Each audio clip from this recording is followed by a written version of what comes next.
கடற்படையினர் தொடர்ந்து நமது மீனவர்களின் பாரம்பரிய உரிமைகளை மீறும் வகையில் இதுபோன்று கைது நடவடிக்கையில் ஈடுபடுவதால் மீனவர்களின் வாழ்வாதாரம் பெருமளவில் பாதிக்கப்படுவதுடன் மீனவர்களின் வாழ்வில் பெருத்த அச்சத்தையும் பீதியையும் ஏற்படுத்துகிறது.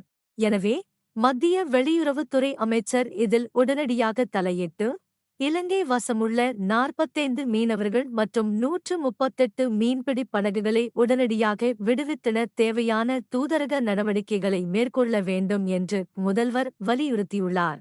இயக்குனரும் நடிகருமான ரா சங்கரன் உடல்நலக்குறைவு காரணமாக காலமானார். அவருக்கு வயது 92. ஒரு கைதியின் டைரி, பகல் நிலவு, அழகர் சாமி, மௌனராகம் உள்ளிட்ட ஏராளமான படங்களில் அவர் நடித்துள்ளார். நடிகராக மட்டுமல்லாது தேன் சிந்துதே வானம், தூண்டில் மீன், வேலும் மயிலும் துணை போன்ற படங்களையும் அவர் இயக்கியுள்ளார். ரா சங்கரன் மறைவுக்கு திரைத்துறையினரும் ரசிகர்களும் தங்களது அஞ்சலியை செலுத்தி வருகின்றனர்.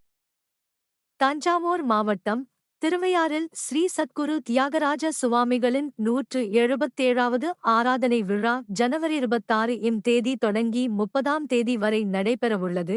இந்த விழாவுக்கான பந்தகால் நடும் நிகழ்வு வியாழக்கிழமை நடைபெற்றது. சத்குரு ஸ்ரீ தியாகராஜ சுவாமிகள் சித்தி அடைந்த பகுள பஞ்சமி நாளாகிய ஜனவரி 30 தேதி ஆராதனை விழா நடைபெறுகிறது. இதில் இசைக்கலைஞர்கள் பஞ்சரத்ன கீர்த்தனைகளை பாடி ஸ்ரீ தியாகராஜ சுவாமிகளுக்கு அஞ்சலி செலுத்தவுள்ளனர்.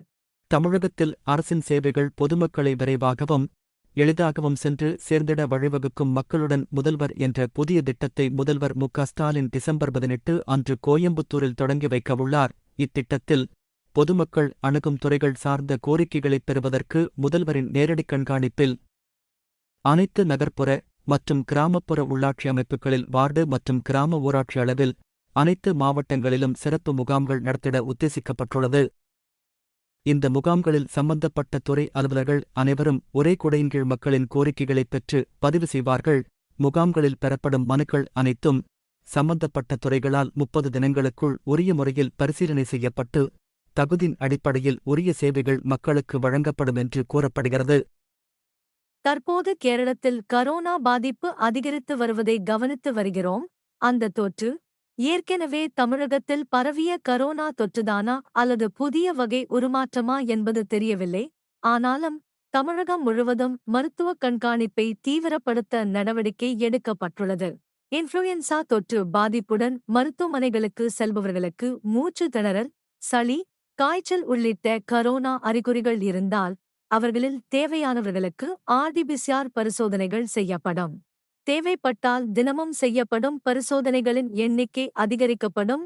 ஏற்கனவே தீவிர கரோனா தொற்று பரவலை எதிர்கொண்டு கட்டுக்குள் கொண்டு வந்த அனுபவம் தமிழகத்துக்கு இருக்கிறது. அதனால் கேரளாவின் கரோனா தொற்று பரவலை கண்டு பொதுமக்கள் அச்சமோ பயமோ கொள்ள தேவையில்லை.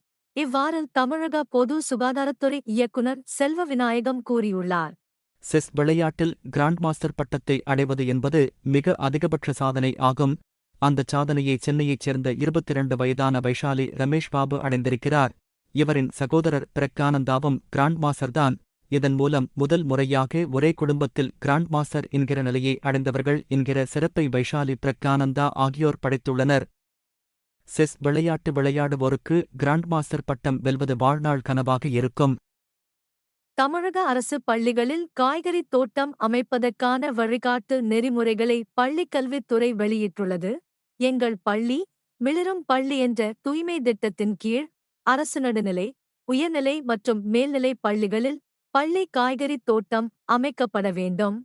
நிலம் இல்லாத பட்சத்தில் தொட்டிகள் மற்றும் உபயோகித்த பிளாஸ்டிக் பொருட்கள், அரிசி பைகள் கொண்டு பள்ளி காய்கறி தோட்டங்களை அமைக்கலாம் என்றும் காய்கறி தோட்டம் அமைக்கப்பட உள்ள பகுதிக்கு அருகில் நீர் வசதி இருப்பதை உறுதிப்படுத்தல். மாணவர்கள் கை கழுவும் நீரை பயன்படுத்தும் வகையில் அந்த பகுதிகளுக்கு அருகில் தோட்டத்தை அமைக்கலாம். விளைவிக்கப்படும் காய்கறிகளை பள்ளிகளில் மதிய உணவு தயாரிப்புக்கு வழங்கலாம் என்றும் பள்ளிகளில் காய்கறி தோட்டம் அமைக்கவும். சுற்றுச்சூழல் மன்றம் சார்ந்த நிகழ்வுகளுக்காகவும் பள்ளி ஒன்றுக்கு ₹5,1000 வீதம் 13,208 அரசு பள்ளிகளுக்கு 2023-24 ஆண்டுக்கு 6,60,40,000 நிதி ஒதுக்கப்பட்டுள்ளது என்று கூறப்பட்டுள்ளது. இன்று 22 கேரட் தங்கம் விலை கிராமிற்கு ₹10 அதிகரித்து 1 கிராம் தங்கம் 5830 ரூபாயாகவும் 8 கிராம் தங்கம் 46,640 ரூபாயாகவும் விற்கப்படுகின்றது. இன்று வெள்ளி விலை கிராமிற்கு ரூபாய் அதிகரித்து 1 கிராம் வெள்ளி ரூபாய் 80 பைசாவாக விற்கப்படுகின்றது.